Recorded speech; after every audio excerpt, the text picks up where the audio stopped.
모든 경기장 도시형. All right, so welcome to Shakur's Plateau, and here in the top left-hand corner we have our Green Terran player from the team Empire. He is Kas, and he's looking to even things up against his opponent's team. That is NSHoSeo, and their representative is our Teal Zerg player here in the top right-hand corner. That is Seal. Yep. And Seal looked pretty strong last game.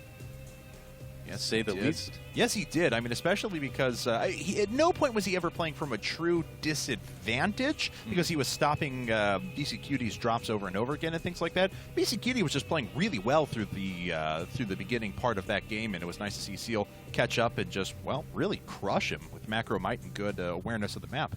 Yeah. Looked like any multiple Grammy Award winning R&B singer / StarCraft 2 pro would. I think Seal won some Grammys. I don't know. I hope not. Anyway. I hope he did. He has a good voice, man. If you heard... Okay. Seal... my dad was really stuck on Kiss by a Rose when I just like that it was part of Batman. Well, Batman Forever, yeah. He was a big fan of that when the movie came out. That was part of the soundtrack, and my dad was like, "Oh, this song is so amazing, Kiss by a Rose, I love it." And then he heard Seal perform it live, and suffice to say, it was not the same performance. Oh, he's one of those singers that's not quite as good live as they are on the album. Yeah, I remembered hearing that particular performance, and it was a little bit soul-crushing because I thought he had naturally one of the greatest voices, and then the performance did not live up to expectations. Yep. Sad. All right, well, here we are. Shakur's Plateau now. Expansion first out of Seal. Nothing wrong with that. Kas, on the other hand, he is actually bypassing gas for a good period of time. So it looks like he is going to go for some sort of a 1-Rax gasless FE. Could be into reactor Hellions afterwards. We've seen something like that before. Yep. Absolutely right. Walling off right away. Not too surprising there. Oh, but leaving the Splitey town. Whoa, barely getting that up in time. The drone's like, hey, wait a second. Hey, wagging his finger at him. He's like, I get the sense I'm not wanted here. All right, fine, I'm leaving. Well, I will file an official protest, and I will be back later. That's right. I'll be back with a warrant. Oh, he's police officer drone now. That's right, officer drone. Knocking on the door. All right. Well, no one likes a police officer in StarCraft 2, so Kas chasing him away now with that Marine. Using guns, I'm pretty sure that's a felony. That's true, that is. That's true, that drone's going to have to call for backup.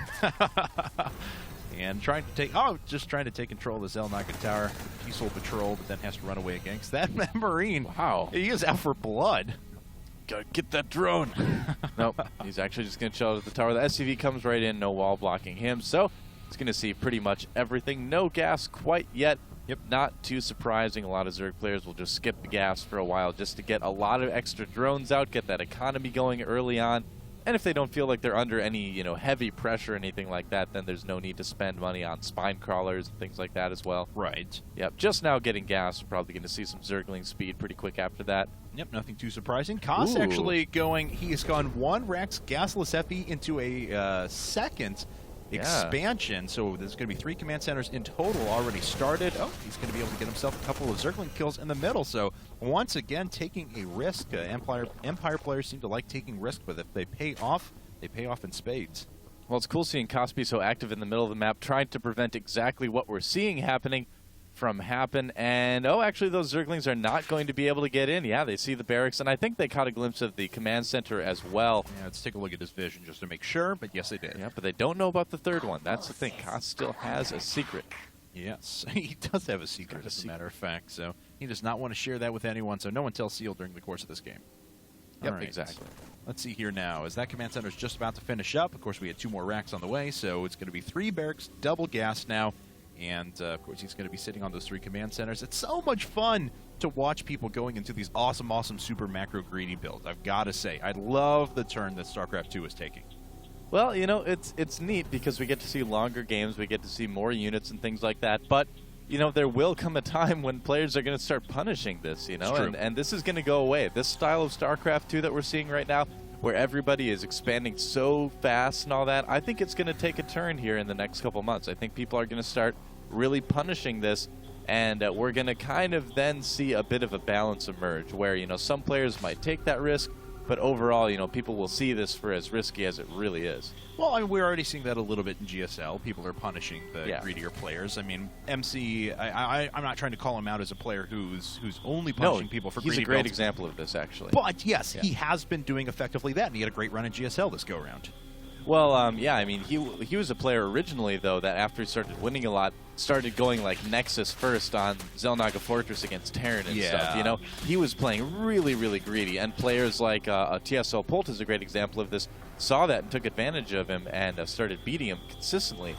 So, yeah, we kind of go through these cycles where players try to play, you know, really, really aggressively economical, and then they die a lot and then decide to start playing a little bit safer. And there's a scan. He's going to be able to pick off a good number of creep tumors there, so that's a good win for Kas. He actually kills all of the active creep tumors on the map. Oh, wow, actually prioritizing the rest of his scan time to actually kill the creep tumor rather than the queen itself. And I got to say, too, the creep spread by Seal was looking really good before that happened, too, you know, for the amount of time we're in the game. The only thing that bothers me is that he didn't connect his main to his natural with creep. Why don't more Zerg players do that, you know? And very smart decision-making out of Kas. Seal moves out with a huge group of Zerglings to trap those Marines. They ran down to the bottom right to escape vision. They're going to have to run back into it now, but it was a good way for Kas to initially escape that vision. We'll see if Seal wants to try and punish that in a bit. No, it looks like he's just moving off of the Xel'Naga towers. Yeah, I don't think Seal actually has enough Lings out here right now to handle that group of Marines. I think he's going to need to be very, very careful before he decides to engage, especially because he knows there are more Marines on the way because of all those barracks. And a couple of bunkers being put up now for Kas. What has he seen? He did scan before, but he didn't really see much. Certainly doesn't know about the Baneling Nest quite yet. Yeah, well, I think what he's doing is just putting those bunkers down as a precautionary measure to kind of stave off Baneling busts. He doesn't know if his opponent is going for something like that. Yeah, we see the Baneling Nest up, but we also see the lair, so it's not going to be any sort of high economy Baneling bust from Seal. But Kas just wanting to stay safe anyway, just not take that risk, you know? Better to spend the minerals now and get the, you know, get the refund later on.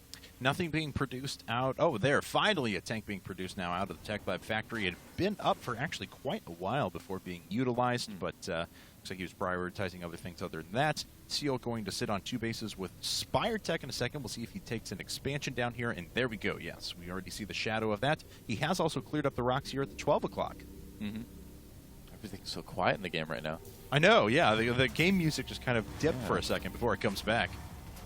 It kind of does that from time to time. Terran base always bustling with activity, though. That's true. Yes. Happy little SCVs building happy little bunkers and barracks. And Terran music is OP. It always is the best music. So. Oh, yeah, absolutely. Yep. I would agree. But we've got Zerg music going this time. That's true, which is why it's like soft and subdued.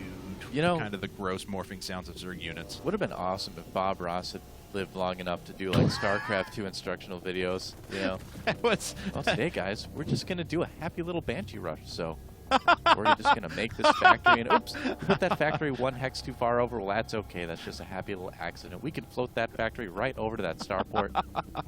We're just going to go right over there and try to kill some SCVs. Dear God, why are there no Bob Ross instructional videos for seriously. StarCraft 2? You know, when I did stream in the past, people called me the Bob Ross of streamers, though, because I don't know, I would get very matter-of-fact and happy sounding, I guess, when I streamed. I was like, all right, just going to go for some Hunter-Seeker missiles, just going to try to kill some Mutalisks with them. I'm going to lose the game anyway, but hey, it's just going to be fun. It's okay. It's just a happy little experiment for us all to see how expensive it really is to put out these Seeker missiles. Oh, that didn't work so well. The killer is waiting for them to build the energy. That's like the worst part, you know? Oh, 125 energy, and you just sit there and watch. It will change eventually. Blizzard's got to do something with it, but right now it's kind of tough to use. All right, well, Kas is prepared to jump in here to this expansion whenever he wants to. He's taking a look at it. He sees the creep now. He's going to move at the perfect time. Very nice. Oh, my God. There goes the queen, and that's a lot of dead drones. Well, actually, it doesn't get too many of them, surprisingly, but he's killed 8 so far. Yeah, he might actually get this hatchery, too, if our Zerg player doesn't respond fast enough. Man, I can't believe it. If I were Kas, I would start microing back towards the back here. Yeah, and he kills a bunch of Lynx over on the right. Oh, he does gets it. Get the hatchery. He picks up. Wow. He's going to have to drop once again, of course, because the Mutalisk will put an end to this medevac, but he'll kill a couple more units on the way as well. Yeah, almost perfect. I mean, he did kill everything there pretty much, but did lose a medevac in the end. And looks like he feels it was worth it. Secure enough now to go ahead and take this next pocket expansion, as a matter of fact. And he's starting a ton a ton of missile turrets everywhere. It's going to be a little bit harder for him to defend this base. Finally putting down a sensor tower and some missile turrets there as well. Yep. Well, think about it this way. Missile turrets are cheap, but replacing SCVs and buildings are expensive. Bailing mines. He's waiting for more than that, obviously. That's right. So, but now we lucky. know that Seal's going to start using some bailing mines. We'll try and keep an eye on those across the map. Yep. And there's a pretty good chance Kas might move through there too. Terran's not quite as worried about being clumped up, but where he knows that there are banelings on the map, don't want to get into a situation either where you can't micro out of it too. So, don't know how useful those burrowed banelings are going to end up being. Well, we'll find out in a bit. Of course, Kas is still on even supply with his opponent. No! Oh, that's worth it. Oh, yeah, it was very worth it, as a matter of fact. He killed just like a dozen Marines right there. Yes, not he bad. did.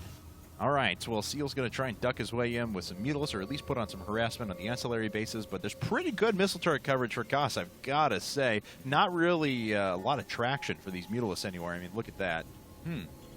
Now, what Seal is doing is really interesting, too. He's showing those Mutalisks, trying to bait the Marines out, and Kas is like, yeah, I bet you've got more burrowed banelings there, but he doesn't, actually.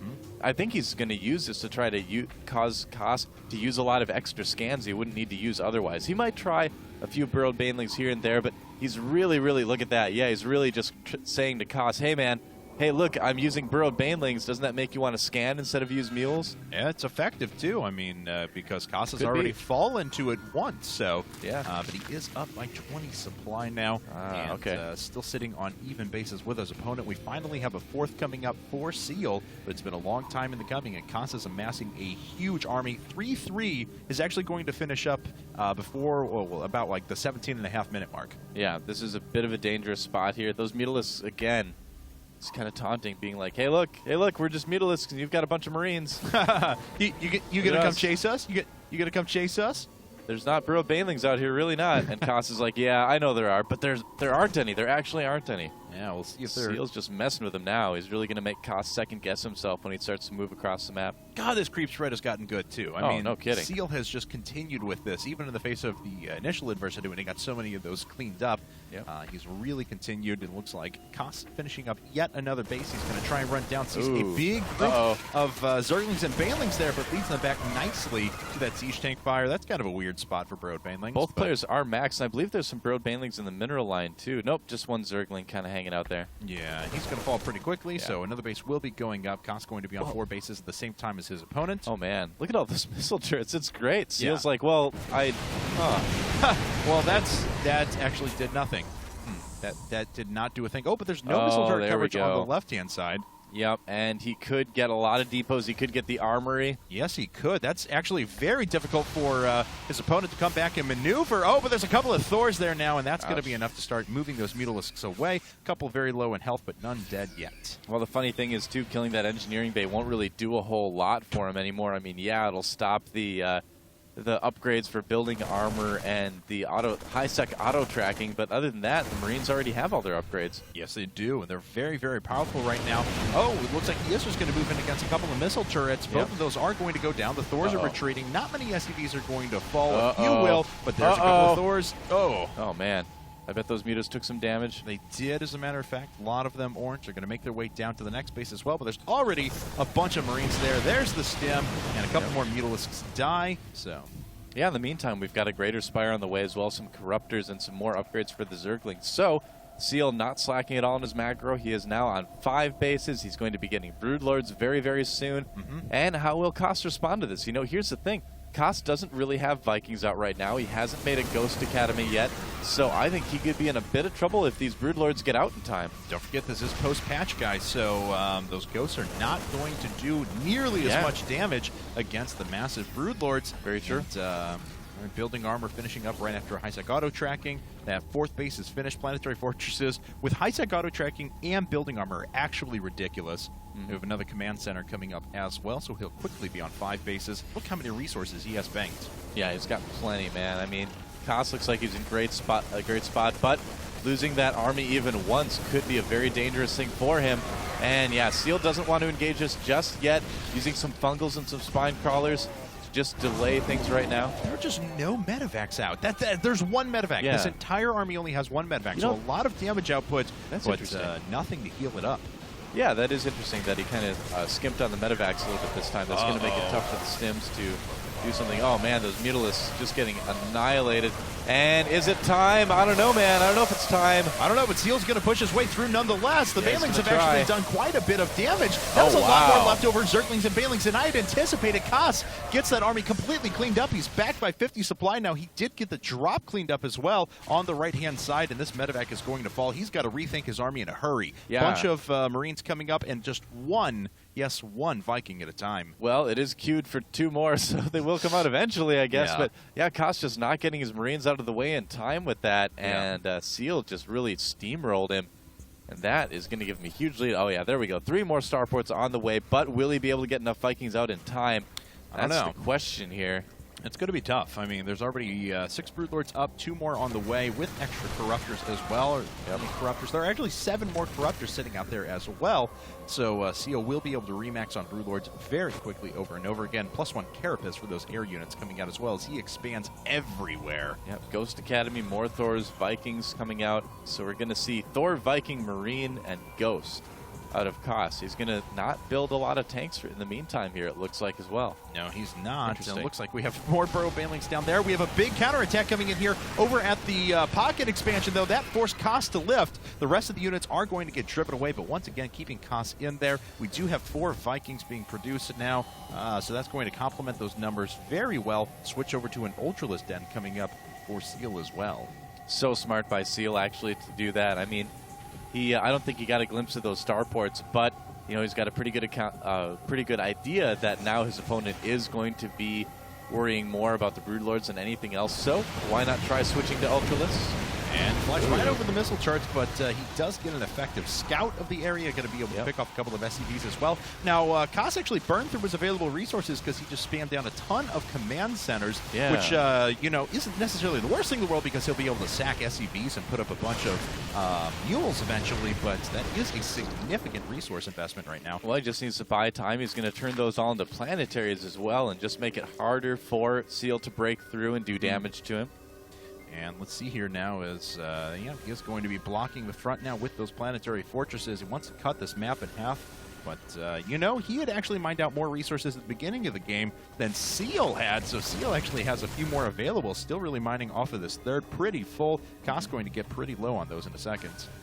And look at this, Seal still making Corruptors and Broodlords. He's not going to make any Ultras until this army is maybe taken care of. Then he's going to remax with that, make those Vikings useless, and he still has a good amount of Corruptors out here too. Will he get the fungal off, though? He actually missed with the first one. He tried, but did miss with the first one. Enough planetary fortresses there now that with a little bit of repair as well, they're going to be able to stop a ton of Broodlings hitting the field, so Kas content with this defensive position. He's back up to 186 supply as well.